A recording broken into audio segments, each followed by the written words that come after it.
what do you see as the most critical factor for strengthening democracy in Africa today? Whether it's leadership, civic engagement, economic empowerment, or institutional reform, what do you believe must be prioritized to ensure a sustainable democratic future for the continent? What I find the most critical is the lack of resources. So in other words, having fiscal autonomy to levy taxes, to spend taxes as they see fit.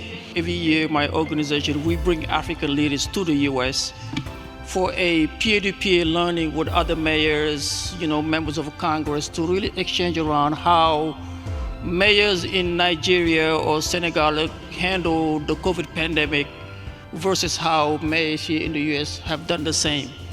We don't like this idea of teaching them what they do here. It's more of an exchange. I think the greatest challenge for me is the fear of failure.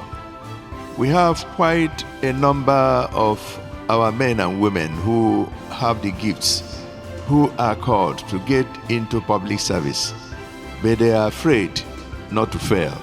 How can you fish if you are afraid of water? You need to get into the water and fish. And if we want to transform the society, we need to get into the society, get it done. One of the greatest resources on the continent is the resource of trust. We have a situation where we are not having the right players in the game. There is a huge deficit of those with capacity, with the exposure, with the experience and the networks to be able to transform our societies. Ensuring that you put up reforms that will ensure that there is efficiency of public service delivery mechanisms. We believe that it is important that those that are the helm of affairs are above board when it comes to conduct, character, and the way they conduct their affairs in public. In order to move the needle on democracy, there has to be civic engagement. Civic education is another thing. For the first time in the state of Georgia, we had 4 or 5 Africans to be elected as state representatives for the first time in history. Some of them are business owners. Some of them were engaged in the communities and in schools.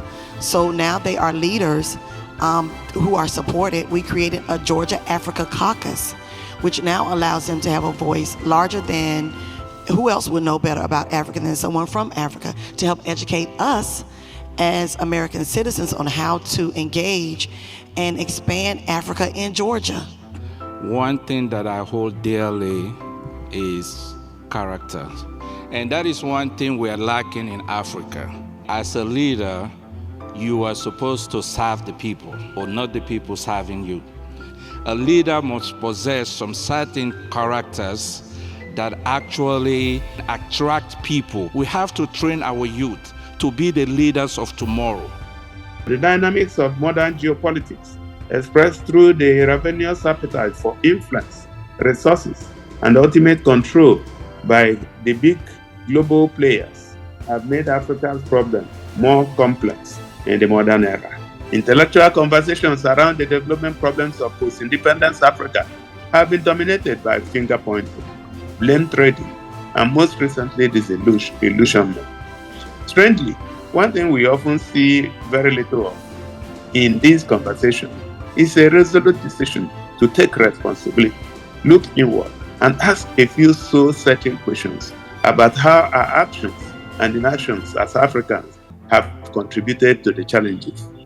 And what role will Africa take of participating and being engaged for sustainable development goals and meeting the year of 2063 of the African Union? How are we shaping Africa?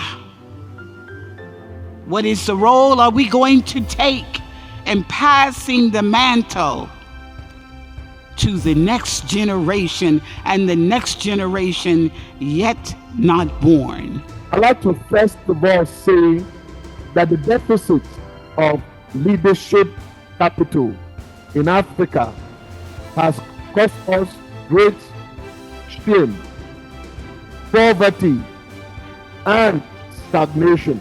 We need another kind of leadership in the continent of Africa if Africa must join the rest of the world in being relevant.